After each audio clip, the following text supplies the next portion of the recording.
नमस्कार, अपना उत्तर प्रदेश में आप सभी का स्वागत है। मैं हूं आपके साथ प्रियंका तिवारी। खबरों को विस्तार से जानेंगे। लखनऊ से खबर है, बता दें कि रामचरितमानस पर अपने बयान को लेकर चर्चा में आए समाजवादी पार्टी नेता स्वामी प्रसाद मौर्य घिरते जा रहे हैं। इस बार दारुल शफाक के अंदर स्वामी प्रसाद मौर्य का पुतला फूंका गया।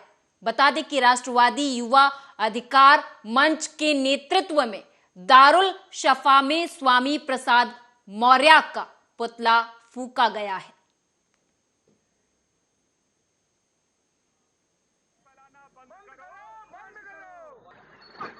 आप सभी लोग जानते हैं कि स्वामी प्रसाद मौर्य लगातार रामचरितमानस पर टिप्पणी करने के बाद लगातार उल जलूल बातें कर रहे हैं। मुझे लगता है कि ये प्रायोजित तरीके से जातिगत और धार्मिक उन्माद फैलाने की कोशिश है। मैं लगातार छात्रों, नौजवानों, बेरोजगारों की बुनियादी सवालों को लेकर के उनके बेहतर भविष्य के लिए संघर्ष करते रहा हूं। नौजवानों को 65% की आबादी के नौजवानों को जातिगत और धार्मिक उन्माद से बाहर निकाल करके उनको एक मंच पर लाने की कोशिश लगातार कर रहा हूं। लेकिन काफी दिनों से मैं देख रहा हूं देश का नौजवान पुनः भ्रमित होने की तरफ बढ़ रहा है। मैं नौजवानों से अपील करने, उनको संदेश देने के लिए, जागरूक करने के लिए आज मैं स्वामी प्रसाद मौर्य का विरोध कर रहा हूं और सरकार से मांग कर रहा हूं कि समय रहते स्वामी प्रसाद मौर्य के खिलाफ कड़ी से कड़ी कार्रवाई करते हुए उनको जेल भेजा जाए ताकि सामाजिक समरसता बनी रहे। मैनपुरी के किशनी थाना क्षेत्र के ग्राम शमशेरगंज में जमीनी विवाद में बीजेपी जिला मंत्री के भाई और अन्य सहयोगियों के द्वारा फायरिंग करने और 5 लोगों के घायल होने का मामला अब गर्माता जा रहा है। सपा अध्यक्ष अखिलेश यादव के निर्देश पर सपा का 6 सदस्यीय प्रतिनिधि मंडल पीड़ित पक्ष के घर पहुंचा। प्रतिनिधि मंडल में मौजूद पूर्व एमएलसी राजपाल कश्यप और विधायक ब्रजेश कठेरिया ने पीड़ित पक्ष से मुलाकात की। इसके बाद जिला प्रशासन पर गंभीर आरोप लगाए हैं। समाजवादी पार्टी के राष्ट्रीय अध्यक्ष माननीय श्री अखिलेश यादव जी के निर्देश पे समाजवादी पार्टी के प्रदेश अध्यक्ष जनपद मैनपुरी, विधानसभा किशनी, गांव शमशेरगंज में बाथम समाज के और अल्पसंख्यक समाज पे बीजेपी के सत्तासीन पदाधिकारियों ने गोलियां चलाने का काम किया। आज मजबूर है, लाचार है, लेकिन समाजवादी पार्टी उसका इलाज भी कराएगी और भी संभव जो मदद होगी वो भी करेगी और उनकी न्याय की लड़ाई आवश्यकता पड़ेगी तो विधानसभा से लेकर पार्लियामेंट तक इस बाथम और कश्यप समाज की आवाज।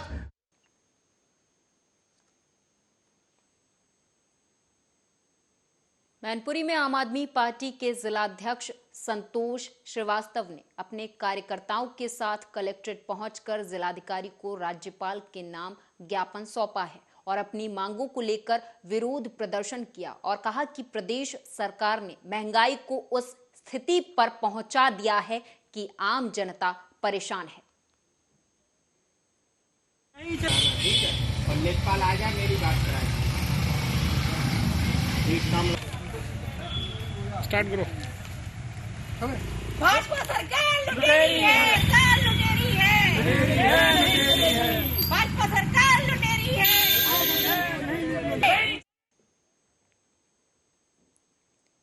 कानपुर देहात के रनिया में बने राजकीय आयुर्वेदिक अस्पताल के ठीक बाहर गंदगी का अंबार है। राजकीय आयुर्वेदिक अस्पताल में दवा लेने जाने वाले लोगों को संक्रमण का खतरा बना रहता है, लेकिन फिर भी जिम्मेदारों को गंदगी दिखाई नहीं पड़ रही। लंबे समय से यहां पर आने वाले मरीज इस गंदगी से होकर अस्पताल जाने को मजबूर हैं, लेकिन प्रशासन सुध नहीं ले रहा है। निकलते हैं तो बहुत बदबू आती है और कई बार इधर कीचड़ होता है, चाला भरा रहता है तो पानी होता है तो यहाँ पे काफी बार गिर जाते हैं। गाड़ी से भी अगर बोरी वोरी किसी चीज के लेके जा रहे हो, आटा या गेहूं चावल, तो वो भी गिर जाती है, बेकार हो जाते हैं। यहाँ पे बहुत बदबू होती है। इधर आप देख सकते हो कितना कूड़ा पड़ा है, उधर भी आप देखिए राखी भर गई तो उधर पानी भरा है। यहाँ पे निकलते हैं।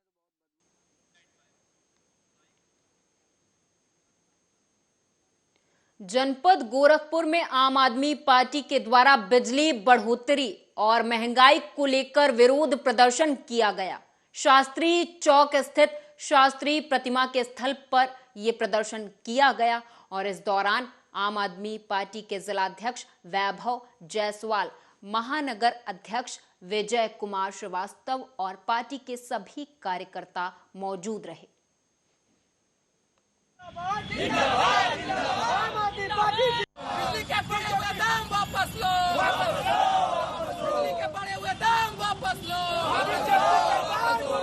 आज उत्तर प्रदेश के अंदर हर जिले में जो सरकार ने बिजली बढ़ोतरी का एक प्रस्ताव दिया है 23% का, इसके पहले 27 तारीख को लखनऊ में चेतावनी धरना दिया गया था और सरकार से कहा गया था कि जो ये प्रस्ताव इसे वापस ले, नहीं तो इसका एक उग्र आंदोलन, एक बृहद आंदोलन पूरे उत्तर प्रदेश में।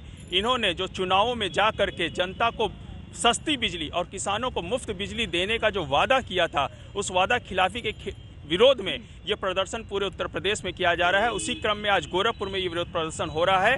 इन्होंने कहा था कि हम सस्ती बिजली देंगे, किसानों को मुफ्त बिजली देंगे, जबकि कोयले का उत्पादन 30% तक देश में बढ़ा है और ये आंकड़ा सरकार का है, हमारा आंकड़ा नहीं। उसके बावजूद कोयले के नाम पे इन्होंने अडानी के साथ जो दलाली करने का काम किया है, अडानी के कोयले को महंगे दामों पे खरीद करके राज्यों पे दबाव बना करके जो बिजली महंगी करने का जो प्रयास कर रहे हैं, उसके खिलाफ ये धरना।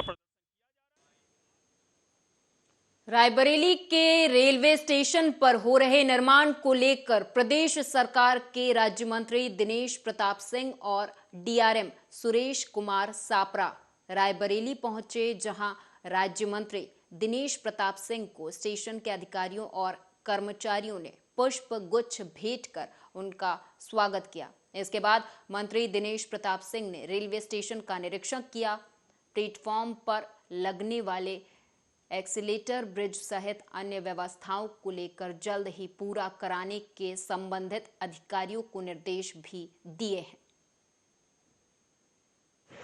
पहले भारत सरकार के रेल मंत्री आदरणीय अश्विनी वैष्णव जी को धन्यवाद देना चाहता हूं रायबरेली वासियों की ओर से कि उन्होंने रायबरेली जनपद के इस स्टेशन को दोनों ओर से यात्री सुविधाएं दे करके और एक राष्ट्रीय स्तर का स्टेशन बनाने जाने में मेरे अनुरोध को स्वीकार करते हुए धन अवमुक्त कर दिया है। मेरे साथ में डीआरएम लखनऊ और आदरणीय इंद्रेश जी, दाढ़ी भैया, पूर्व जिलाध्यक्ष और भाई दिलीप यादव जी, सभी लोग उपस्थित हैं। इसके साथ ही रायबरेली जनपद के 3 अन्य रेलवे स्टेशन।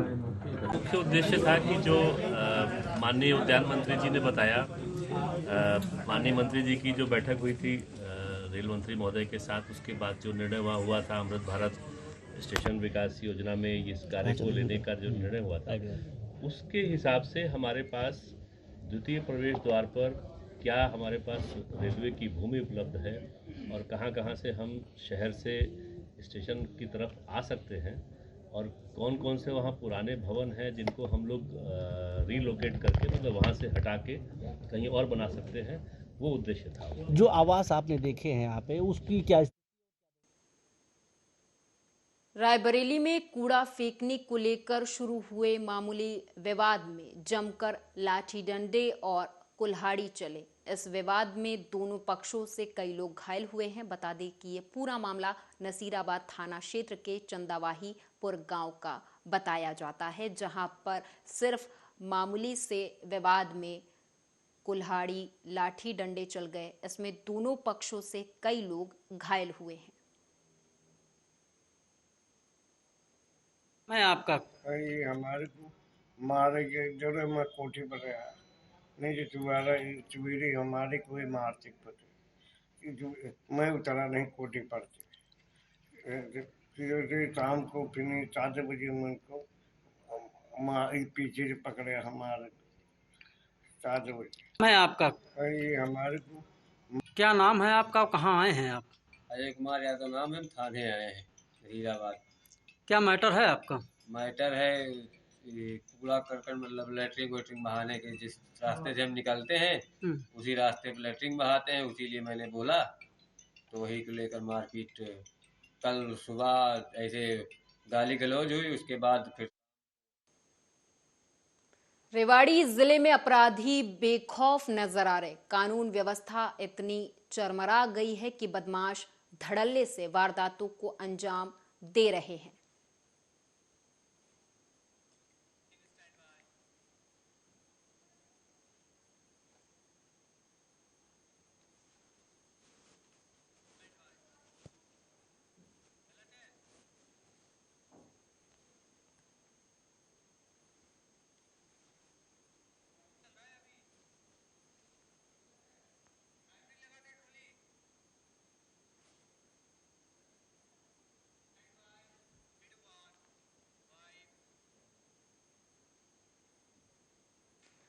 रायबरेली से खबर है, बताते चले कि अनियंत्रित ट्रैक्टर ट्रॉली ने साइकिल से स्कूल जा रहे 2 मासूम बच्चों को जोरदार टक्कर मार दी। इस टक्कर से साइकिल सवार दोनों मासूम बच्चे गंभीर रूप से घायल हुए हैं। बता दें कि ये पूरा मामला डलमऊ थाना क्षेत्र के अंतर्गत डलमऊ जगतपुर मार्ग का है, जहां 2 छात्र छात्राएं साइकिल से स्कूल जा रहे थे कि तभी सामने से एक लदी ट्रैक्टर ट्रॉली ने जोरदार टक्कर मार दी। इस टक्कर से साइकिल सवार दोनों लोग बुरी तरह से घायल हो गए हैं। हालांकि इनका उपचार जारी है। ये हमारे यहाँ डलमऊ से रिफर होके अंशिका नाम है जिसका 15 वर्ष जिसकी उम्र है, और परिजनों द्वारा बताया जा रहा था कि ये लोग स्कूल जा रहे थे और एक ट्रैक्टर ट्रॉली ने इनको ठोकर मार दिया। और एक दूसरा बच्चा है जिसका नाम विमल है, जिसकी उम्र तकरीबन 18 वर्ष है, वो भी बिटिया के साथ ही था। वो भी घायल अवस्था में डलमऊ से रिफर होकर हमारे यहाँ लाया गया है। अरे सर, मेरा बच्चा पढ़ने जा रहा था विमल कुमार द्विवेदी, डलमऊ मठ में पढ़ते हैं संस्कृत विद्यालय में, तो वहाँ जा रहे थे तो एक ट्रैक्टर उधर से जो है लोग ईंटा का लगा हुआ, उसी ने आकर के जो है टक्कर मार दिया। एक लड़की और हमारा बच्चा दोनों लोग काफ़ी चोट खा गए हैं। किस क्लास में है आपका बच्चा, क्या उम्र होगी? 17 वर्ष उम्र है, कक्षा 10 में पढ़ रहा है। अरे सर, मेरा बच्चा बुलंदशहर में तेज रफ्तार का कहर देखने को मिला है, जहां एक कार ने बाइक सवार को जोरदार टक्कर मार दी। आनन फानन में घायल को अस्पताल पहुंचाया गया, जहां उपचार के दौरान उसकी मौत हो गई। हालांकि पुलिस ने शव को कब्जे में लेकर पोस्टमार्टम के लिए भेज दिया है। बता दें कि खुर्जा नगर से अपने गांव बरतौली जा रहा था ये बाइक सवार और NH 91 पर ये हादसा हुआ है।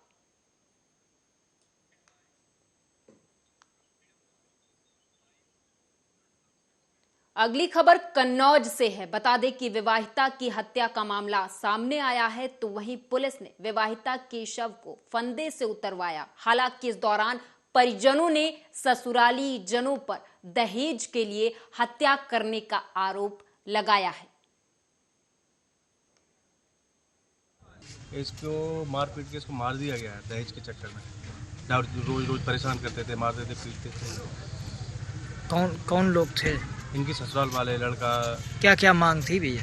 एक कार चाहिए थी इनको, 2 लाख रुपया। पहले 2 साल पहले शादी करी तो सारा कुछ दिया था, बाइक वगैरह, पैसा, घर, सामान सब कुछ दिलवाया इनको, जो भी इन्होंने मांगा था। उसके बाद अभी भी डेली परेशान करते थे लड़की को, मारते थे, पीटते थे। कब मार दिया? कल शाम को इसको मारपीट के इसको मार दिया गया है।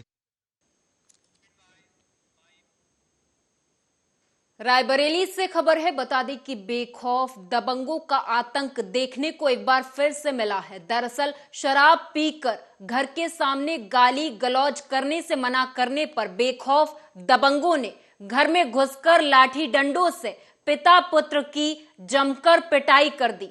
बता दें कि यह पूरा मामला लालगंज कोतवाली क्षेत्र के अंतर्गत पांडेपुर गांव का बताया जाता है, जहां पर शराब पीकर गाली गलौज करने से मना किया तो दबंगों ने घर में घुसकर हमला कर दिया। इस हमले में पिता और पुत्र गंभीर रूप से घायल हो गए हैं। Rao Shukla, EMO district hospital Raebareli. एक राम लखन नाम के मरीज हैं जिनकी उम्र तकरीबन 45 वर्ष है, लालगंज से रिफर है। इनके परिजनों द्वारा बताया जा रहा है कि मारपीट का केस है और इनको भर्ती करके इनका भी इलाज किया जा रहा है। सर, हमारे टोला में 4-5 लोग हैं जो दारू पी के डेली दबंगाई करते हैं। उसके बाद वो दारू पी के वो लोग सब गाली दे रहे थे, पहले हमारे घर पे, फिर उसके बाद भैया के घर पे। तो हम लोग थे नहीं, बाहर थे। भैया ने जब बोला, विरोध किया इसका, तो घर में घुस के भैया को और पिताजी को, दोनों लोगों को लाठी डंडे फरसे से बहुत तगड़ा मार दिए हैं। पिताजी 3 घंटा बेहोश थे। इसकी शिकायत किसी किया आपने? इसकी शिकायत हमने लालगंज थाने में की है, तो बोले कि मेडिकल करा के लाओ, तब उसके बाद कार्रवाई करते हैं। अभी तक कोई अयोध्या से खबर है, बता दें कि किसान बिजली के टावर पर चढ़ गया। दरअसल खेत में चक्रोट के विवाद को लेकर किसान टावर पर चढ़ा था। हालांकि इस मौके पर डीएम, एसडीएम पहुंचे और किसान को समझाने का प्रयास भी किया गया।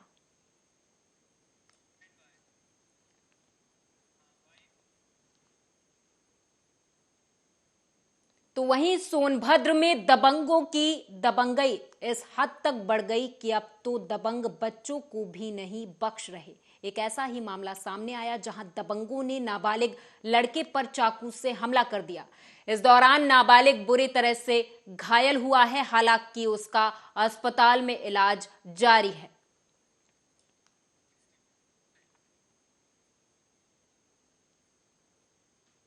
आगरा पुलिस के हाथ बड़ी सफलता लगी है। दरअसल पुलिस ने लॉरेंस विश्नोई गैंग के 3 शूटरों को गिरफ्तार किया है। पकड़े गए शूटरों ने जयपुर के व्यापारी से 1 करोड़ की रंगदारी मांगी थी। रंगदारी न देने पर व्यापारी पर ताबड़तोड़ फायरिंग कर दी गई।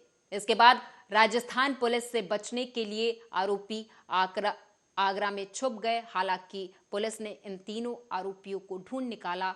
बता दें आपको कि सिंगर सिद्धू मूसेवाला हत्याकांड के बाद लॉरेंस विश्नोई गैंग का नाम चर्चा में आया था। थाना जवाहर सर्कल जयपुर पुलिस के द्वारा आज अवगत कराया गया था कि कुछ संदिग्ध व्यक्ति जो उनके अभियोग में वांछित है, उनके थाना जयपुर क्षेत्र में मौजूद होने की प्रबल संभावना है। उनके द्वारा हमें कुछ डिटेल शेयर की गई। उन डिटेल्स के आधार पर हमने अपनी टीमों का गठन किया गया। इस टीमों में स्वाट team, Jaipur police surveillance team और एसओजी ये टीमें मौजूद रहीं।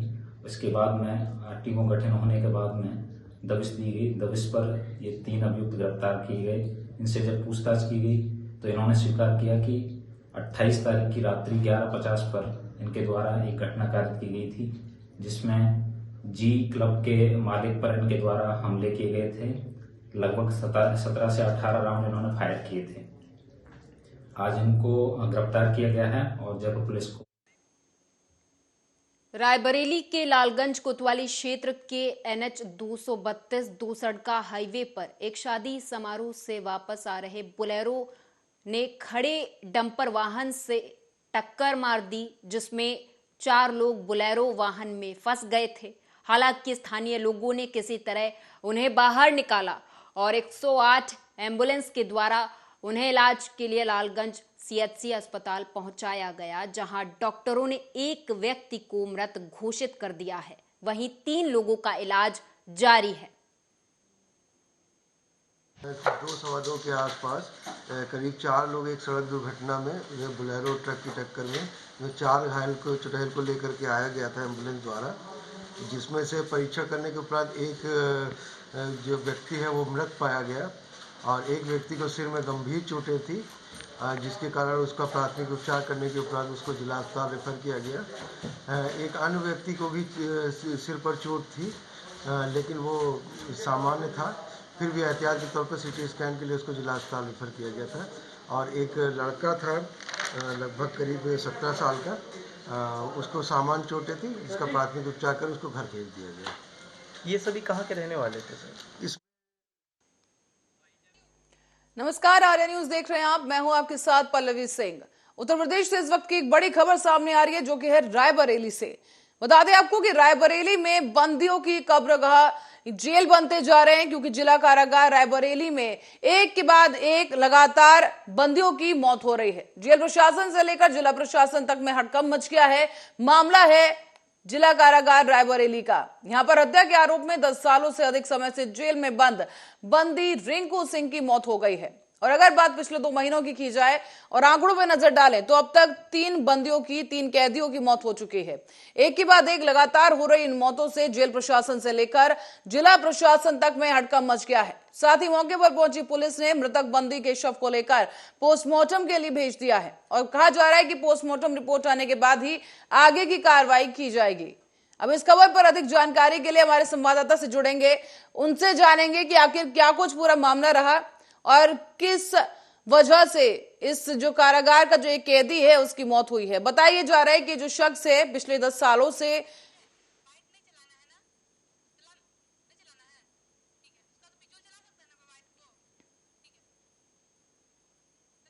तो ये आपको दिखाते चलें कि ये वही जेल है, जिला कारागार, जहां पर इस बंदी की मौत हुई है। फिलहाल क्या कुछ कारण रहे जिसकी वजह से मौत हुई है वो स्पष्ट नहीं हो पाया है। उसके लिए पोस्टमार्टम के लिए शव को भेज दिया गया है और उसके बाद ही पुलिस आगे की कार्रवाई की बात कह रही है। हालांकि बड़ा सवाल ये उठा है कि आखिर कैसे एक के बाद एक इस तरह से मौत हो रही है कैदियों की।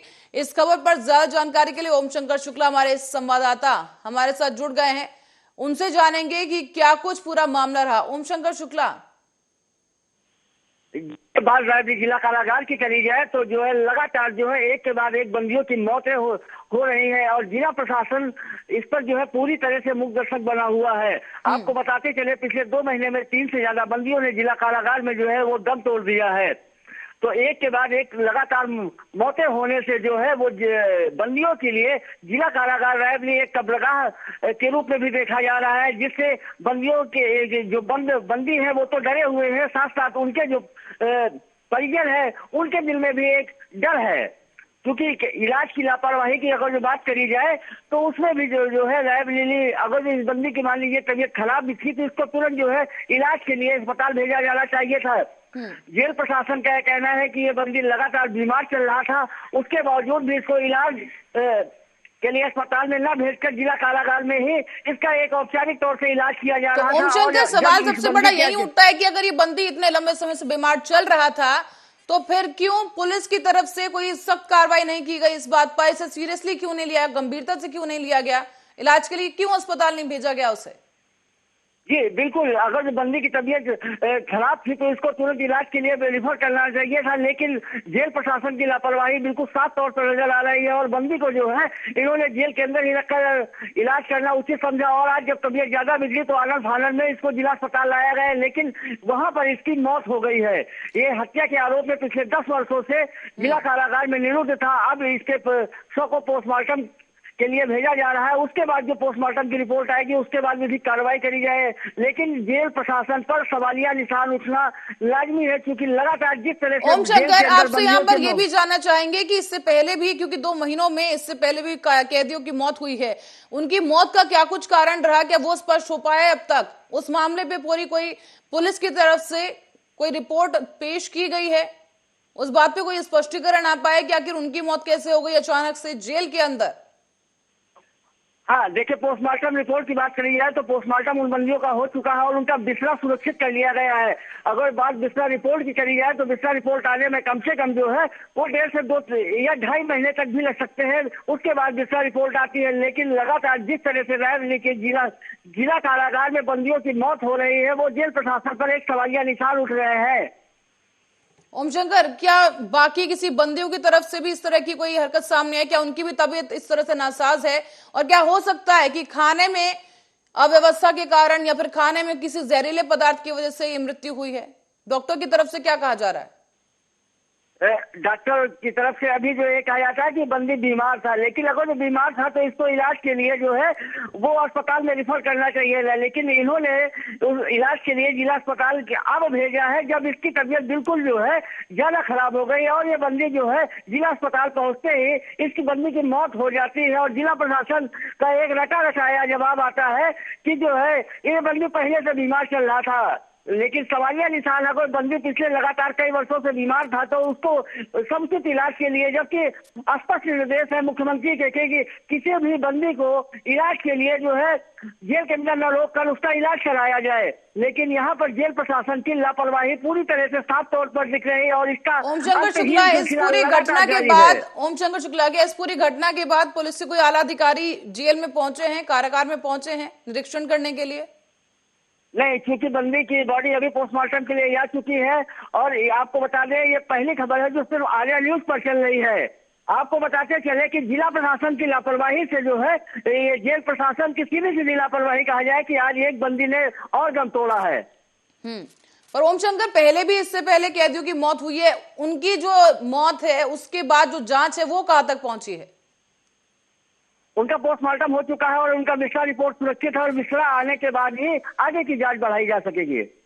तो ओम शंकर, ये जो हाल ही में जिस शख्स की मौत अभी हुई है, तो उसके परिजनों की तरफ से भी क्या कुछ आरोप लग रहे हैं? किसी तरह का आक्रोश व्यक्त किया गया पुलिस प्रशासन के खिलाफ?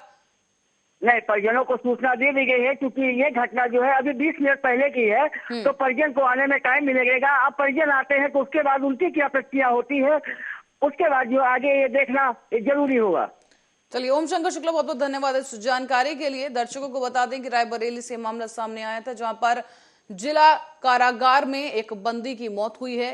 हालांकि बताया जा रहा है कि काफी लंबे समय से शख्स बीमार चल रहा था, हत्या के आरोप में सजा काटने के लिए जेल पहुंचा था। लेकिन सवाल अभी भी यही बना रहता है कि अगर शख्स की तबीयत खराब थी, कई दिनों से वो बीमार चल रहा था, तो इससे पहले उसको इलाज मुहैया क्यों नहीं कराया गया?